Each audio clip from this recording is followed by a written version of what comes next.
The problem I was trying to solve with Shosho ColorPro was I get palettes of colors in different projects, and I will put them on stickies or have them in a .csv file, and I'm always looking for them. So I just wanted an interface in which I could get a palette of colors in, maybe one that I've just made up or one that's been handed to me, and have all of their numbers available to me. So how it basically works is I can use an eyedropper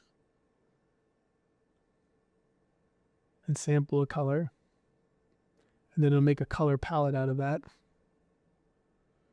Or I can go from an image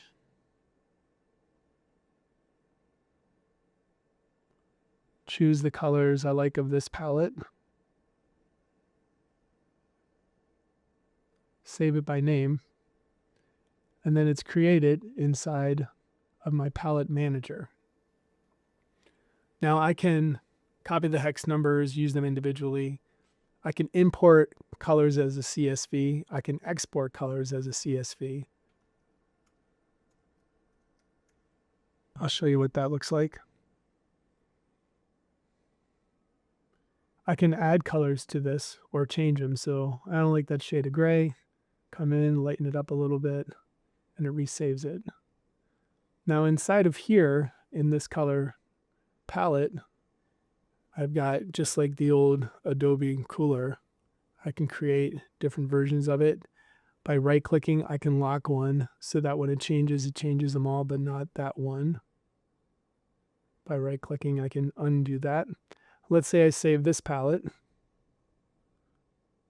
And then in here, I have now my different palette sections of colors. I can export them as JSON CSVs. If I go over to export, I can also export ASC and ACO to go inside of Photoshop and in Illustrator. I can also import colors as palettes. So here's ones I saved earlier.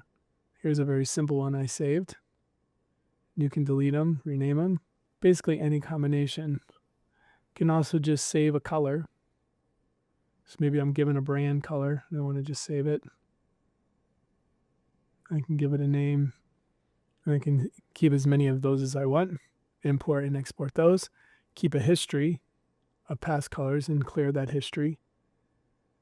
And then again, exporting and useful to get into other programs. I imported them earlier. And here's one that I brought in to Photoshop. I'll do it here for you to watch. So I created this ACO. I hit open. It comes in a folder under its own name.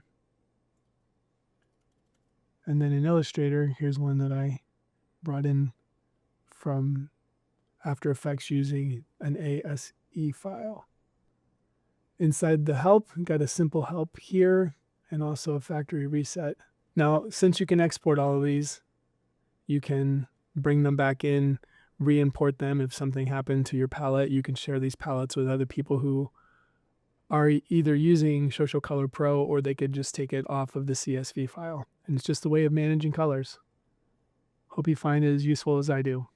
Let me show you a really cool feature in Shosho ColorPro that helps to expedite your design processes. Here I just have a basic solid, and here's a color palette that I have up.